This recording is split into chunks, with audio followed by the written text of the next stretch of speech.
source of bleed air for aircraft. The aircraft's pneumatic system is the source of bleed air for aircraft pressurization.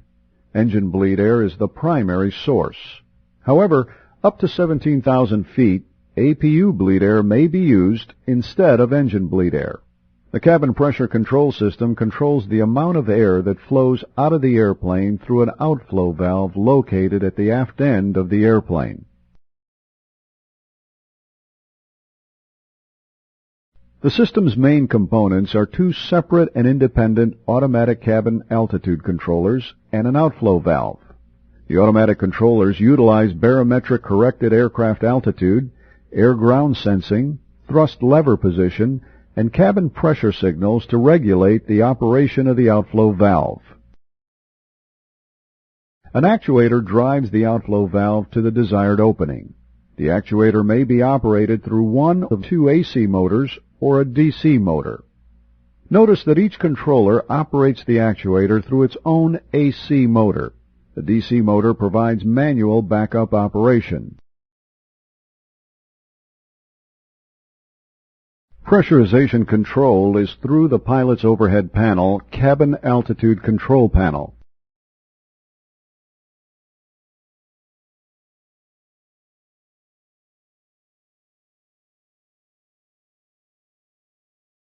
Two positive pressure relief valves provide airplane overpressurization protection. There are two negative pressure relief doors in the upper and lower cargo doors as shown in the above picture.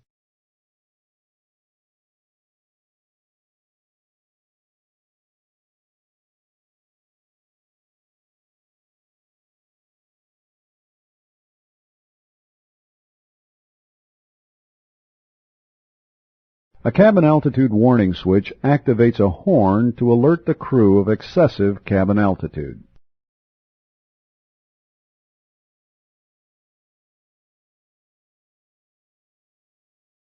Selection of Auto 1 or Auto 2 on the cabin altitude controller operates the pressurization system in the automatic mode. The only additional actions required by the crew are the selections of the landing field altitude and the desired limit for rate of cabin pressure change. The latter is normally set at the auto rate index mark. The index mark setting limits the cabin rate of climb to 500 feet per minute and the descent rate to 300 feet per minute. These limits can be increased or decreased by rotating the rate of climb control knob to max or min respectively.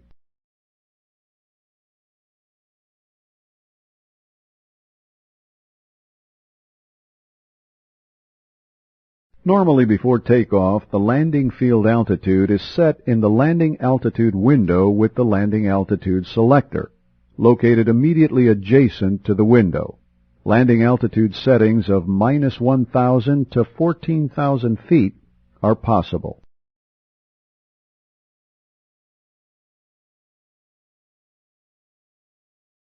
When the throttles are advanced for takeoff, the outflow valve closes a small amount, causing the cabin altitude to descend slightly below the takeoff airport elevation. This results in a small positive cabin pressure to transition the pressurization system smoothly to the climb mode without a pressure bump.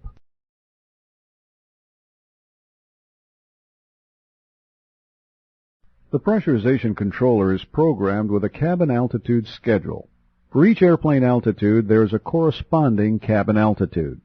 Thus, in climb, the cabin altitude increases at a rate proportional to the airplane rate of climb, the airplane altitude, and the selected auto rate limit.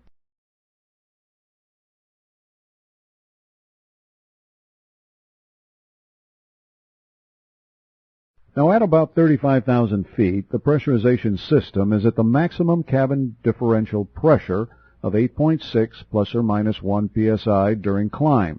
Above that altitude, the cabin climbs at the 8.6 psi rate until leveling off at the cruise altitude.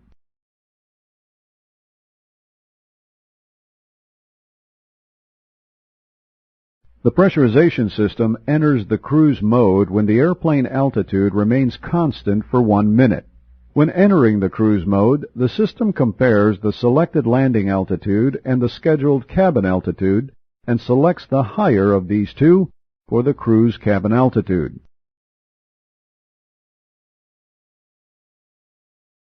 After the cruise mode is established, the cruise cabin altitude does not change for minor altitude variations.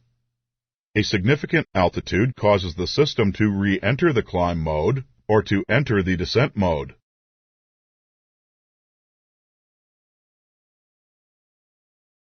As mentioned on the previous slide, a significant change below the cabin cruise altitude causes the system to enter the descent mode.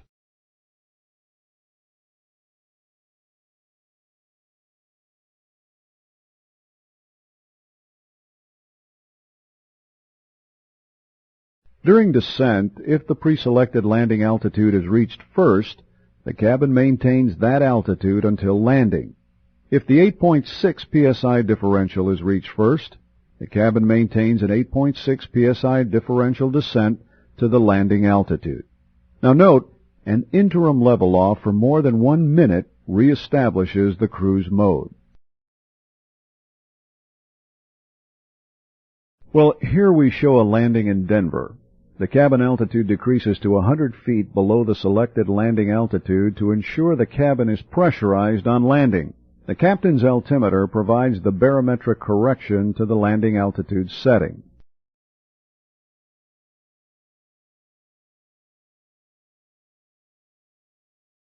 At touchdown, the controller opens the outflow valve to depressurize the cabin at a controlled rate. After each landing, the system also conducts a self-test of the other autocontrollers. Selection of Auto 1 or Auto 2 activates the desired controller for primary control of the outflow valve. Failure of the primary controller will cause the system to switch automatically to the alternate automatic controller.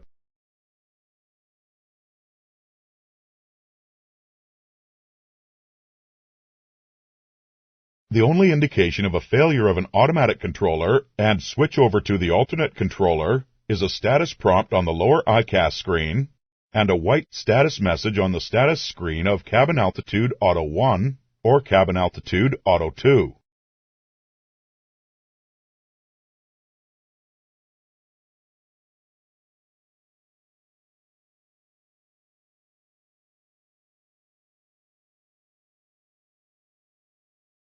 Only if both automatic controllers fail will there be an immediate warning. The amber auto in-op light on the cabin altitude control panel illuminates, along with an ICAS caution message of cabin auto in-op. Manual operation of the outflow valve is now required. Upon failure of the automatic modes, the manual mode is manually selected by the crew. Incidentally, the same light illuminates and a message is displayed if the system is switched from automatic to the manual mode with autocontrollers still functional. In either case, the cabin pressure is controlled with the cabin altitude manual control. The manual selector or control is spring-loaded to the center and activates the actuator DC motor to operate the outflow valve. The battery bus provides electrical power for the DC motor when the selector is held in the climb or descend position. Hold the cabin altitude manual selector or control to climb to move the outflow valve position indicator to open and cause the cabin altitude to climb.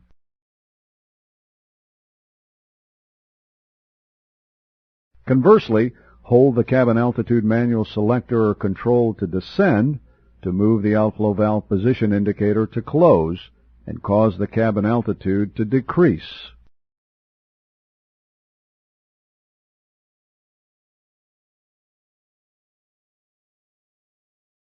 At a cabin altitude of 10,000 feet, the red cabin altitude light on the pressurization panel illuminates, along with the red cabin altitude light on the forward instrument panel adjacent to the upper ICAS screen.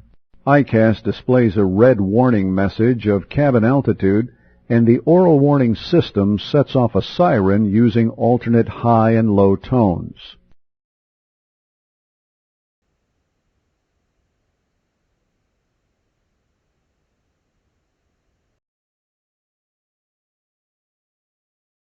siren and extinguishes.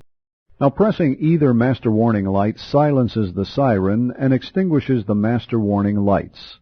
The other lights and the ICAS message remain until the cabin altitude descends below 8,500 feet.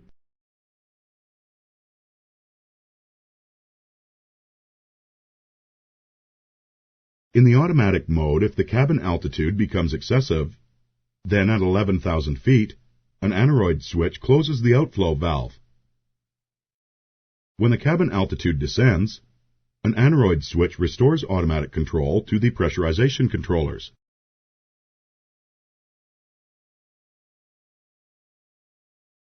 Two General Electric CF.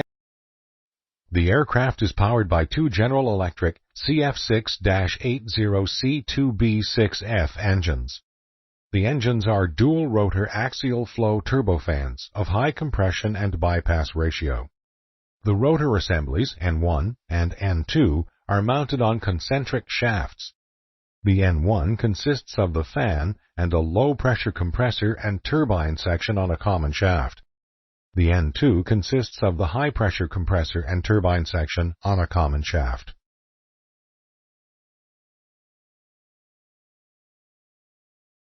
The N1 and N2 rotors are mechanically independent. The N2 rotor drives the engine accessories and is mechanically connected to the accessory drive. Therefore, the pneumatic starter is connected to the N2. The GE CF6 engine is equipped with pneumatically actuated fan thrust reversers. The thrust reversers are used to reverse the fan airflow during ground operation to aid in deceleration. Note: on some GE-powered aircraft, hydraulically actuated fan reversers are installed. Check FCOM for differences. The flight deck controls associated with the engines are shown here. We'll provide an overview of these controls in the following frames, but more specific information is provided in other CBT modules. The fuel control switches are moved to run during engine start and are moved to cut off when the pilot shuts down the engine. Each fuel control switch has a red light that will illuminate if an engine fire is detected. Amber lights above these switches provide indication of the fuel and spar valves on each engine. The spar valves are checked for proper operation during engine start. A reverser isolation light illuminates if a fault has been detected in the thrust reverse system. The thrust levers are moved to select a thrust level. The thrust levers are normally positioned by the auto throttles but can be manually positioned by the pilot at any time. With the thrust levers in the idle position, the thrust reverse levers may be raised by the pilot to deploy the thrust reversers when the aircraft is on the ground. The Thrust Mode Select Panel, TMSP, provides the capability to manually select desired thrust reference modes. Switches on the panel allow selection of TOGA, Climb, Continuous, and Cruise switches.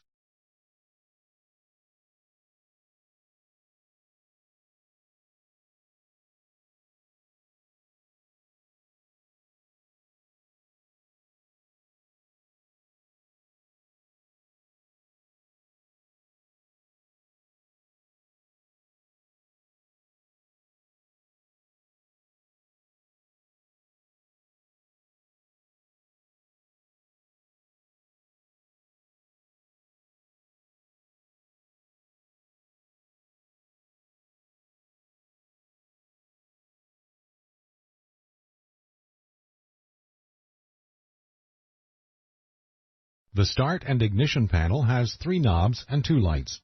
There is one start switch for each engine. The available switch positions provide various levels of ignition operation, and the ground position provides engine starter control. The ignition selector is used to select single or dual ignition for both engines. The valve lights illuminate when the engine start valve is in transit or is not in the commanded position. Each engine is controlled by an electronic engine control, or EEC. The EECs monitor thrust lever position and then set commanded thrust. The EECs also provide protection from exceeding maximum thrust limits. The EECs are required for engine operation and are self-powered when the engine is running. The electronic engine control switches are normally in the normal position.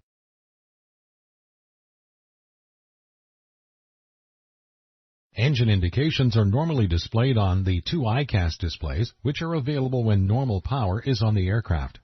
The primary engine indications display on the upper screen and are always displayed. The lower screen can be blanked, or can display aircraft status, or can display the secondary engine indications. Here we show the secondary engine indications. Some indications are provided with moving dial pointers and boxed digital readouts. Other indications display with a vertical scale, moving pointers, and boxed digital readouts. We'll learn more about these in the Controls and Indicators module.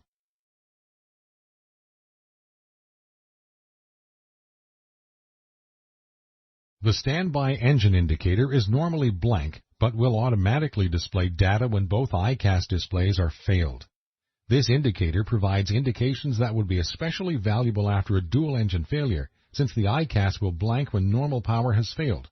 Now, let's answer some questions about what we have learned in this module. Indications, and they appear on the upper ICAS display. N1 and EGT are the primary indications, and they appear on the upper ICAS display.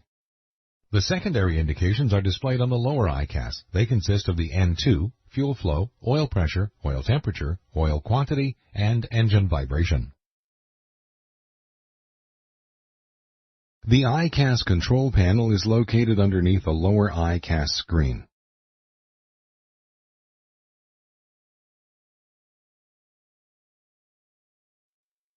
Secondary engine indications automatically display when the display receives electrical power or when a secondary engine parameter has been exceeded.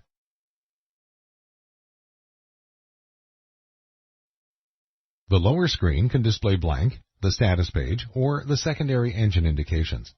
Cyan arrows display on the lower left corner of the upper ICAS display anytime engine data is displayed on the lower ICAS display. If the engine data is not visible when the cyan arrows are displayed, select the Status Display switch to allow engine data to be displayed in a compacted format on the upper display. If the lower screen is selected for blanking, these cyan arrows are not displayed. The normal operating range of all parameters is indicated in white. Caution ranges are depicted by amber bands. If the EGT reaches the maximum continuous limit, the pointer, dial, digital indication, and box change color to amber. Please read the note about when the amber EGT color is inhibited for takeoff.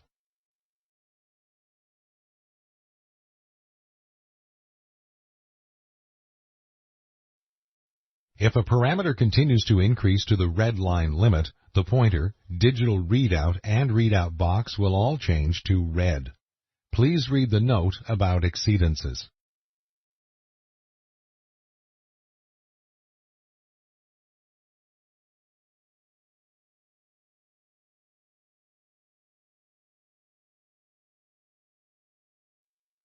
If one CRT screen fails, the two displays will combine in a compacted mode on the operable CRT screen. N1 and EGT remain the same as during normal display, but all other displays change to digital readouts.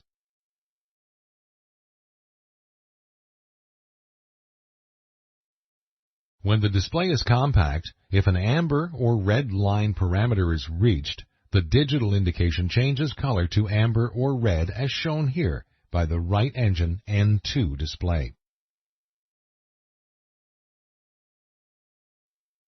It is possible that the secondary engine indications are not always in view because the pilot may have blanked the screen or selected the status page. In this situation, if any N2 RPM reaches the red line limit, both engine N2 indications are automatically displayed.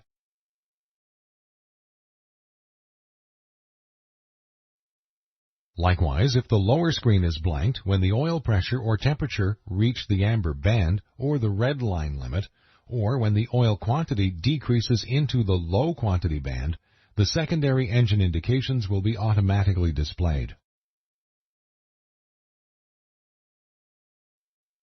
The upper ICAS also displays the current thrust rating limit mode, total air temperature, or TAT, assumed temperature, and thrust reverser indications.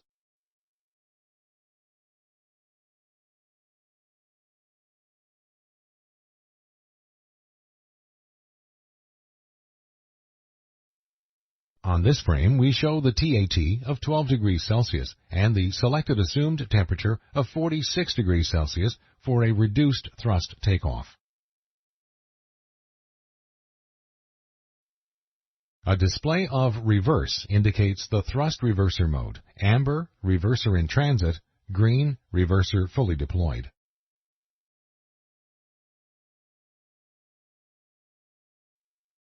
We will now describe the specific displays and color convention of each engine parameter.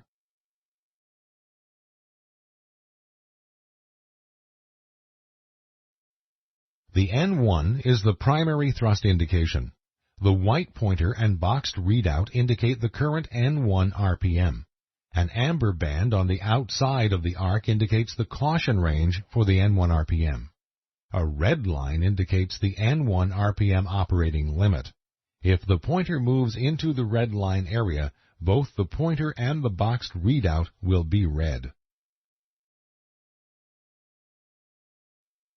Another amber line, this one inside the arc, displays the maximum available thrust that would be available if the thrust levers were moved full forward. This value is determined by the Electronic Engine Control, or EEC, or as an alternate, the Thrust Management Computer, or TMC. Therefore, this amber line indicates the protection that is provided by the EEC, and that if the pilot firewalled the thrust levers, this would be the maximum thrust available. An N1 reference target bug displays to indicate the current reference N1 limit. Similar information is displayed digitally above the N1 gauge. These bugs represent the maximum thrust that may be set by the auto throttles for the current thrust reference mode. The bug value will change according to many factors. Note, the bug is green when it is computed by the Thrust Management Computer and is magenta when it is the Flight Management Computer or FMC commanded target N1 with VNAV mode engaged.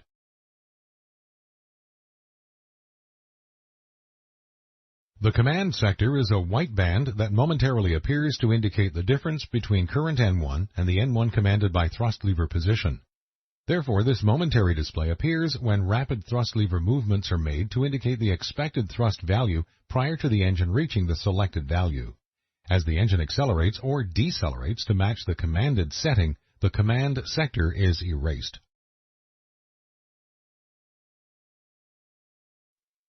The command thrust level is a white line that displays at the end of the command sector. It indicates the N1 commanded by thrust lever position. It becomes the extension of the N1 pointer when the current N1 and commanded N1 are the same.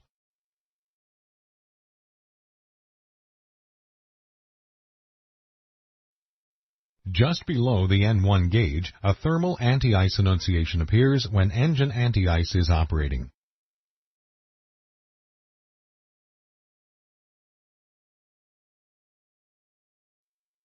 A white pointer and boxed readout provide the EGT indications in degrees centigrade.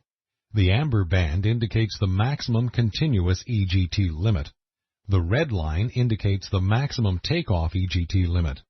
The pointer and readout will normally be amber or red if the EGT reaches the respective limit.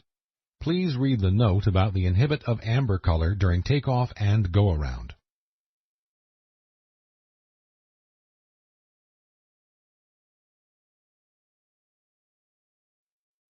A red maximum start limit line displays on the EGT indication whenever the fuel control switch is in cutoff and remains displayed after the fuel control switch is moved to run until the engine is stabilized at idle.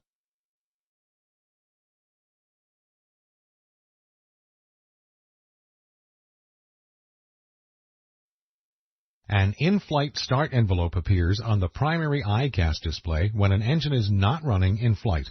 The respective engine fire switch is not pulled, the fuel control switch is in cutoff, engine N2 RPM is below idle, and the primary and secondary ICAS displays are selected.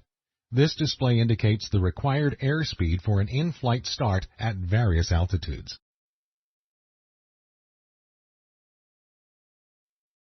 If the in-flight start envelope is displayed, but the airspeed and altitude are not sufficient for a windmill start of the engine, the magenta letters crossbleed are displayed above the N2. The crossbleed annunciation indicates the need to crossbleed pneumatic air from the operating engine to the starter of the failed engine. Therefore, when crossbleed is displayed, the procedure will tell the crew to start the engine similar to a ground start using the engine starter. The lower ICAS screen displays the remaining engine indications.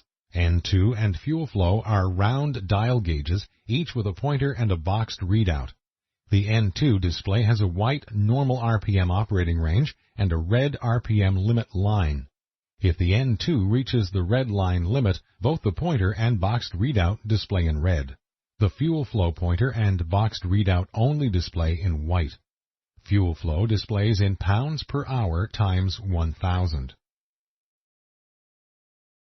The N2 display has a fuel on command bug, i.e. a magenta radio that indicates the minimum RPM at which the fuel control switch may be selected to run during the engine start.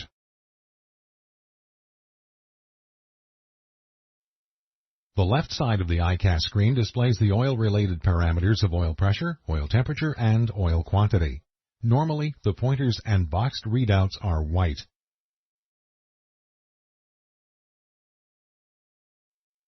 The oil pressure display has white vertical scales with a moving pointer for oil pressure on each engine.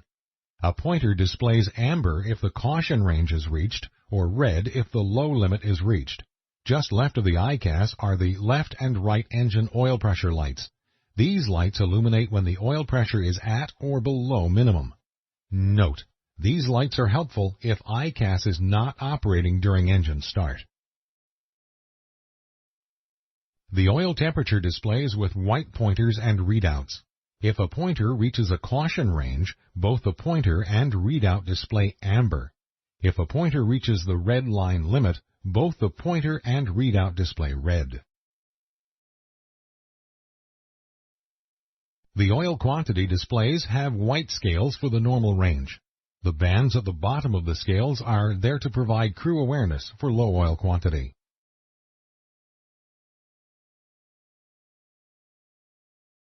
The last set of gauges of the secondary engine display are the engine vibration monitors. These monitors are primarily intended for engine condition monitoring, but can also be used to isolate engine anomalies and to take corrective action. Normally, the crew will reduce the engine RPM if high vibration is detected. The vibration source is displayed as either fan, low-pressure turbine, N2, or broadband. Broadband indicates an unknown source of vibration, in which case the average vibration is displayed. High N1 vibration may be accompanied by noticeable airframe vibration. This is not the case with N2 due to lower mass weight of this rotor.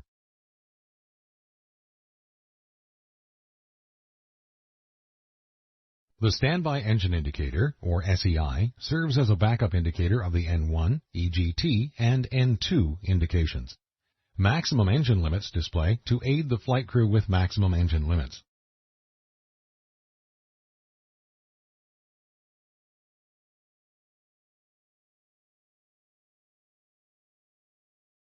A two-position standby engine indicator selector is normally positioned to auto. In auto, standby engine indicator indications automatically display if AC power is lost or the ICAS has failed. If on the ground either of the CRTs have failed, selecting status displays the standby engine indicator indications. Selecting on displays the standby engine indicator indications.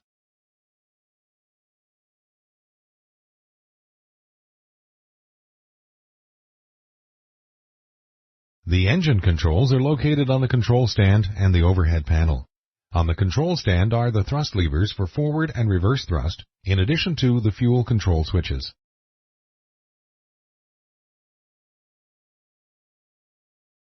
The fuel control switches are used to start and stop the engine. Switches control the spar and engine fuel valves and are part of the start circuitry for ignition. Red lights illuminate if an engine fire is detected. As the left and right fuel control switches are moved to run position, verify the respective left and right spar valve disagreement lights illuminate and then extinguish.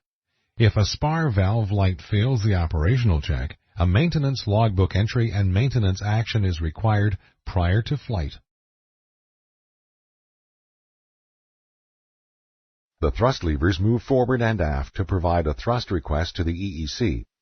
Forward thrust can be manually set, but is more often set by the auto throttles. The auto throttles can be disconnected and overridden at any time by the flight crew.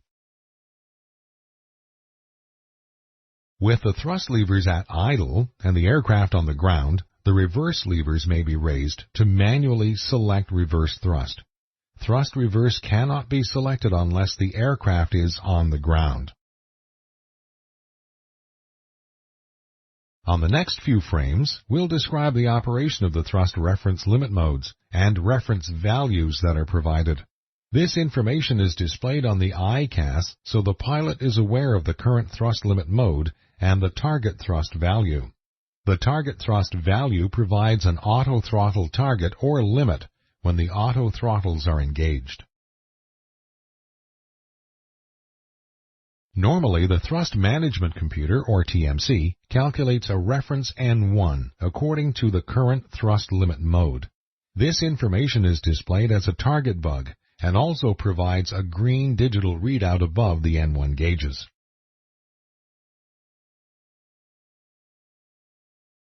The N1 limit mode may be selected on the Thrust Mode Select Panel, or TMSP, or it may be selected by the Flight Management Computer, or FMC. In either event, the thrust reference mode appears above the N1 gauges. The Thrust Management Computer calculates a reference N1 based on existing pressure altitude and ambient temperature data from the Air Data System for the modes shown above.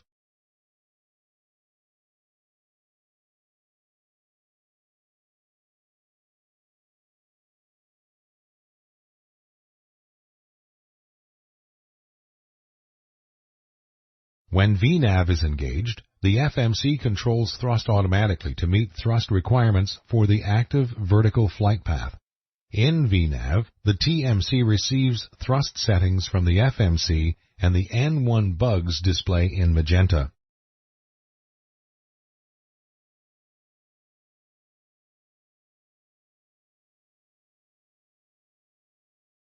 The N1 bugs can also be set manually, although you will not often use this feature. You should know that the auto throttles do not respond to these manually set limits. To manually set the N1 bug, pull up on the Manual Thrust Reference Set knob and Manual appears above the N1 gauges, and the N1 bugs slew to a default setting. The outer knob is normally in the both position, so both bugs are set the same. With the inner knob pulled up, the N1 bugs are set by rotating the control knob. If you want to control only one bug, you can rotate the outer knob to select the left or right bug for selection prior to rotating the inner knob.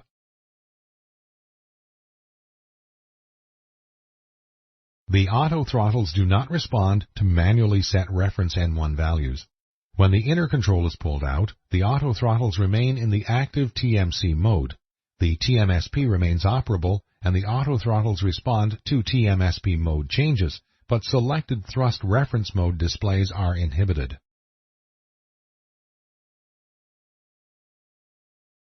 Before we leave a discussion of the reference N1 and N1 bugs, you should know that these items blank when the reversers are deployed. Click the reverse lever to demonstrate the change of displays during reverse thrust.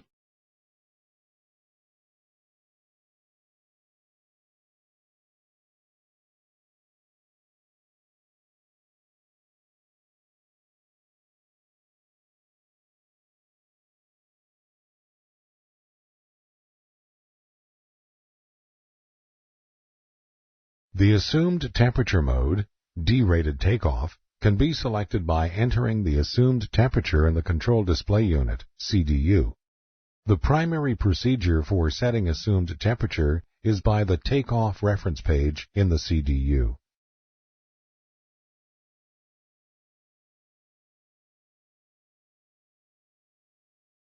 The assumed temperature appears on ICAS and on the CDU page. If displayed assumed temperature defaults to a lower than planned temperature, verify N1 EPER meets or exceeds planned, and use the displayed assumed temperature for takeoff.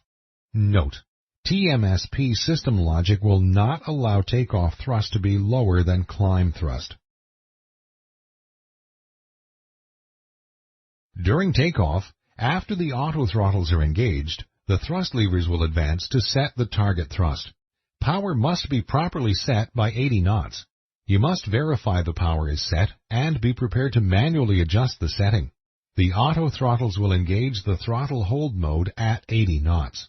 This indicates that the throttle servo is inactive, so the pilot can manually move the thrust levers without restriction.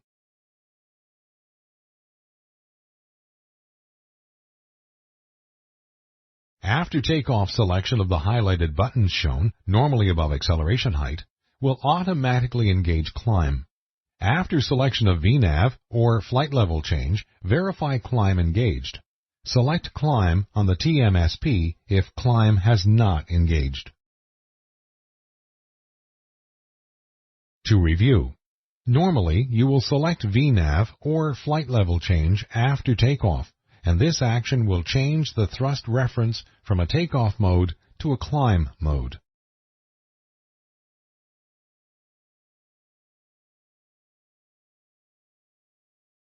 The EEC switches and start panel are located as shown. We'll now describe the operation of the EECs. The EEC, electronic engine control, uses thrust lever inputs to automatically control forward thrust and reverse thrust. The EEC is either on or off. When on, the EEC uses N1 RPM as the parameter for setting thrust. When off, on not visible, a hydromechanical fuel control is scheduling fuel flow.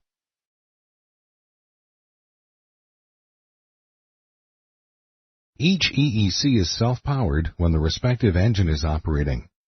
Each engine EEC is powered by dual dedicated generators.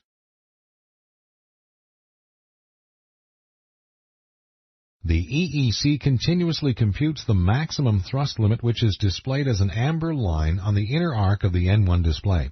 You always have available thrust to this limit if the thrust levers are pushed full forward. The engines are constantly protected from overboost and overspeed by this limit. Each EEC switch is usually in the on position. The on light is on and the off light is extinguished. You will check these switches on your pre-flight and normally have no other interaction with the EEC. Since the EEC calculates the thrust, it can graphically display the thrust result of a thrust lever movement prior to the change of the engine thrust. Therefore, during rapid thrust lever movements, the difference between the current N1 and the commanded N1 is displayed with a white command sector. Click the thrust lever a few times to watch this display.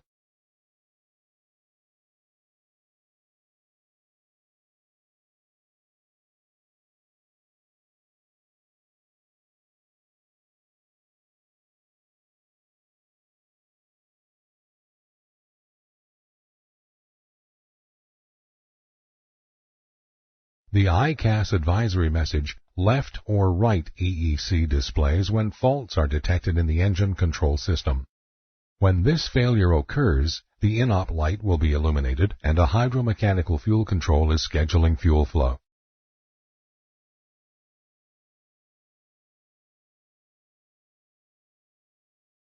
The alternate mode is engaged automatically if the normal mode has failed, or manually by selecting the guarded switch to the released position. In any event, when alternate is engaged, the alternate light illuminates and the ICAS advisory message left or right engine EEC mode is displayed.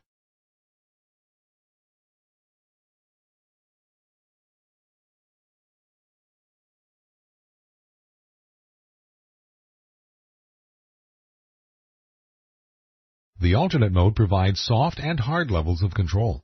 Soft, when the EEC automatically switches an engine to the alternate mode and the EEC mode switch remains in norm, the EEC is in the soft alternate mode. The switch position is norm, the EEC mode is alternate.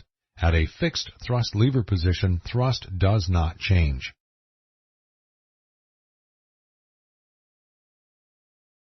When alternate mode is manually selected on an EEC mode switch, that engine is switched to the hard alternate mode. The switch position is alternate, the EEC mode is alternate.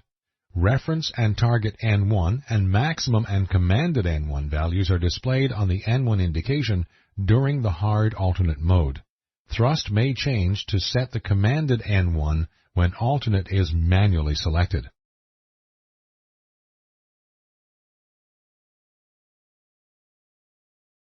Thrust protection is not provided in the alternate mode, and maximum rated thrust is reached at a thrust lever position less than full forward.